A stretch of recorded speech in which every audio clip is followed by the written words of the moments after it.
Ay, alas 8 na pala. Kailangan na pala namin magsara. Tony, sarado na tayo. Pakilinis na lang yung mga kalat mo dyan para bukas hindi na tayo magliligpit. Tatanungin ko nga ito sa Tuping. Peng, naalala mo ba yung kumain tayo sa Go to Mars? Tayo nila Kuya Ngok, ni Benjo. Sa tingin mo ba, totoo yung sinasabi ni Benjo? Kasi, alam mo naman yun, isang sinungaling rin yun, di ba? Nagbabago na rin naman na si Kuya Paul. Nakaraan niya, binati ako ni Kuya Paul eh.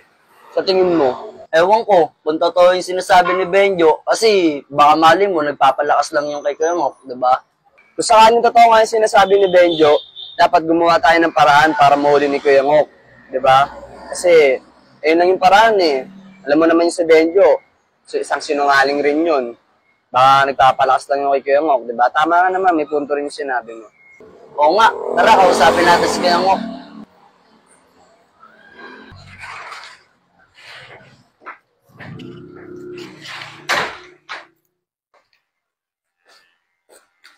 Kuya Ngok, totoo ba yung sinabi ni Benjo nakaraan nung kumain tayo ng lugaw?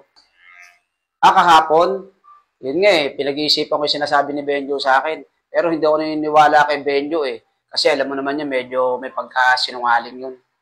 Di, Kuya Ngok, gawan na lang natin ng paring si Kuya Paul para mahuli mo rin. Tama, Kuya Ngok, bukas pumasok ko ng CR kasi bukas papasok na si Kuya Paul, magtatanong sa amin yan kung nandito ka o wala. Oo nga, Kuya Ngok, para malaman natin kung totoo yung sinasabi ni Benjo. Sige. Pag-usapan natin mamaya. Tapusin ko lang itong ginugupitan ko. Ay, alas 8 na pala. Kailangan na pala namin magsara. Tony, sarado na tayo. Pakilinis na lang yung mga kalat mo dyan para bukas hindi na tayo magliligpit. Oo, Kuya Ngok. Ay, oo nga pala, sorry. Wawalis na pala ako. Siya nga pala yung kanina sinabi niyo sa akin tungkol kay Paul. Sige, mamaya pag-usapan natin pagtapos niyo maglinis. Tony, bilisan mo na dyan, Tony. Tapos na maglinis to. Bibilang na ako ng pang-remit ko. Nakailang gupit ka ngayon, Ton? Boundary ka ngayon, ah. 13 to. Okay. Peng, ano?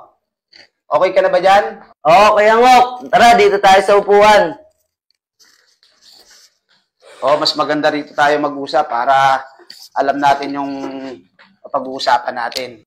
Ano ba plano natin kay Kuya Paul? Kasi parang hindi ako naniniwala kay Benjo to eh. Oo nga, Kuya Ngok. Ano kaya plano natin doon kay Kuya Paul?